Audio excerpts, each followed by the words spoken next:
welcome to Irma's Insights. Thank you for watching. So today I want to talk about how to choose the best offer if you're the seller and you've gotten multiple offers.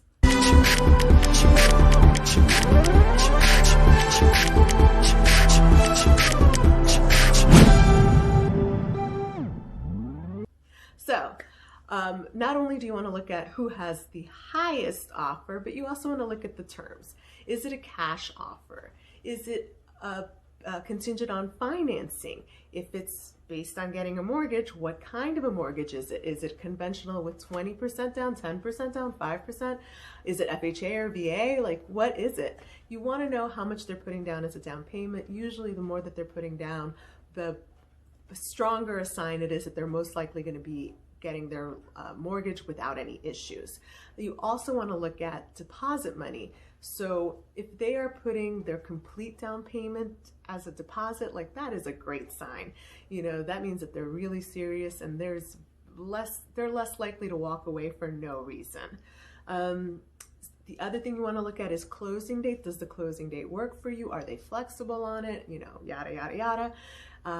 You want to look at the inspection terms. Have they shortened the window for inspections? That's great, because if for whatever reason it falls apart, you haven't been that long off of the market, you can go back fairly quickly, or you could go back to one of your backup offers.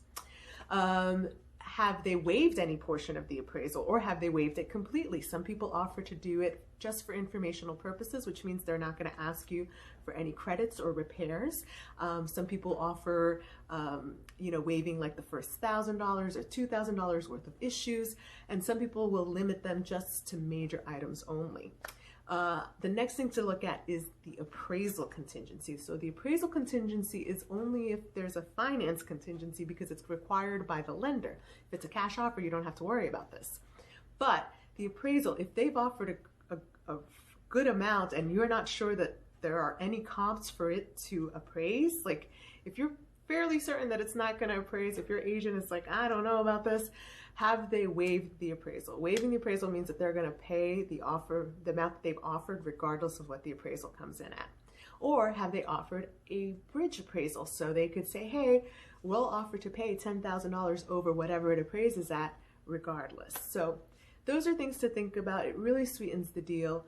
And then the last thing you want to think about is, are there any additional contingencies? Like, is this contingent on them selling a house? That's really important to know. And if it is, where are they in the process? Have they listed it? Are they under contract? Have they removed their inspection and their appraisal contingency? The farther along they are, the less risk it is for you. So that's it. I mean, the last thing I always do too is I call the lender on a pre-approval. If I'm not familiar with them, if I've never heard of them, I'll call and say, hey, tell me about you, tell me about your company, how well have you vetted this buyer, because I want to know that they have all their ducks in a row and that we're going to be able to get to the closing table with minimal headaches. So that's the name of the game. Those are my tips. If you have any questions, give me a call, send me a message. I'm here to help.